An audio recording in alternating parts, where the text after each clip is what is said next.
Hi guys, நான் already சொல்லியிருந்தேன்ல painting ஆக்டிவிட்டியை பற்றி. இதுதான் அது. இந்த மாதிரி நம்ம நம்பர்ஸோ லெட்டர்ஸோ எழுதி கொடுத்துட்டா கிட்ஸ் ரொம்ப இன்ட்ரெஸ்ட்டாக அது மேலே பெயிண்ட் பண்ணுவாங்க.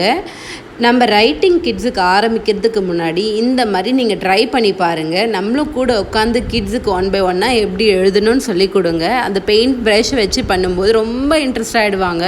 தன்மைக்கு ஃபஸ்ட்டில் நான் இப்படி தான் ப்ராக்டிஸ் பண்ணேன். ஆல்ஃபாபெட்டில் அவங்க ஈஸியாக கற்றுக்கிட்டாங்க. இப்போ நம்பர் ஸ்டார்ட் பண்ணியிருக்கேன். ரொம்ப இன்ட்ரெஸ்ட் ஆகிட்டு ஒரு பேஜ் கம்ப்ளீட் பண்ணிட்டு நான் திரும்பவும் பண்ணுறேம்மா ப்ளீஸ் எழுதி கொடுங்கன்னு சொல்லிட்டு இப்போ செகண்ட் பேஜ் பண்ணிகிட்ருக்காங்க. நீங்களும் உங்கள் கிட்ஸுக்கு இந்த மாதிரி ட்ரை பண்ணி பாருங்கள். எப்படி இருக்குன்னு சொல்லிட்டு கமெண்ட்டில் சொல்லுங்கள் கைஸ். லைக் பண்ணுங்கள், மறக்காமல் சப்ஸ்கிரைப் பண்ணுங்கள் சேனலில். அவங்க இந்த டாஸ்க்கை கம்ப்ளீட் பண்ணதுனால நான் ஸ்டார் ஓட்டிட்டேன். ஹாப்பியாக ஆகிட்டாங்க. Bye guys.